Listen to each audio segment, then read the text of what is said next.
come, rest a while. I was going to the city of Jerusalem to celebrate the Passover. I was running late and the crowds were incredible. There were people everywhere.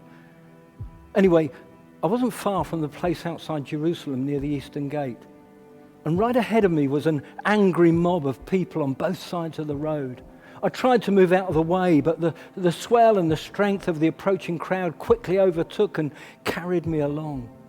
At first, I didn't know what was going on. But as I watched, I saw three men carrying huge beams of wood struggling along the road. And they were being herded along by several Roman soldiers carrying whips, not afraid to use them. As I watched, I realized what I was watching. Something I'd only ever heard of. The horrific Roman tradition of a crucifixion. The shouts of the crowd seemed to be directed primarily at one of the three men. As this man struggled towards me, I noticed what looked like a woven band of thorns shoved down on his head like a cruel crown. From the taunts of the crowd, I gathered that his name was Jesus and that he'd been accused of sedition and blasphemy. They said he declared himself the King of the Jews. As I watched Jesus slowly make his way towards me, stumbling under the weight of the wood and from the pain of his many cuts on his body, I couldn't help but feel pity for this man. Could this kind of punishment really be deserved? Several times he stumbled and almost fell under the weight of the beam he carried. Almost directly in front of me, it happened. His feet gave way and he fell to the ground. A soldier hurried up and began to beat him, trying to force him up. But I think we all realized that this man wasn't going anywhere by himself. And then all of a sudden I was grabbed by one of the soldiers. He literally just pulled me out of the crowd and told me to carry this guy's cross. But if this guy's blood gets on me and stains me, well, I can't celebrate the Passover, and that's the whole reason that I was there. As I lifted that huge beam of wood that man had been carrying, as I lifted it to my shoulders, Jesus was forced to his feet to stand beside me with the cross lightly resting on him as well. And in this way, we were forced to continue the long trip up the path to what I quickly recognized was the place that had become known as Golgotha, the place of the skull. As we walked, I looked across at this man that I was press ganged to help.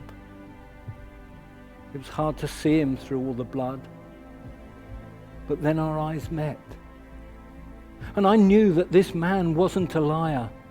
He was not a crazy man with grand ideas. This man they called Jesus was something else.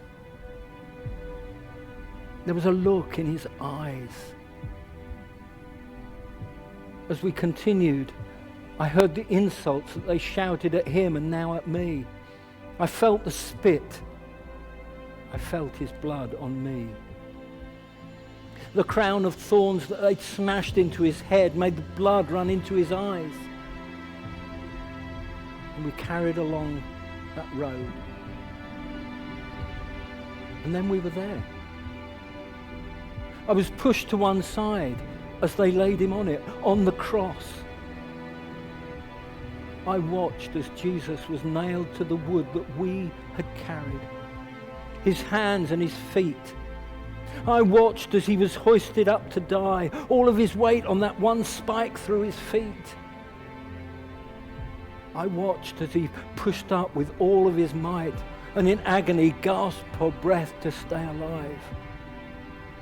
And I couldn't watch. He did that for hours. I watched as the Roman soldiers gambled for the few items Jesus would leave in this world. I watched as Jesus cried out, "It is finished," with his last breath. I watched as he died. and I couldn't watch. I looked down and remember seeing my hands stained with his blood, the blood that I thought would make me unclean. And I realized that this blood makes me clean. As he breathed his last breath, I realized he died for me. I looked and saw a soldier near me look up at Jesus and declare, surely this was the Son of God.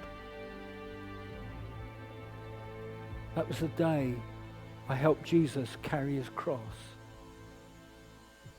That was the day I helped Jesus carry my cross. Jesus, the Son of God, hung and died on my cross.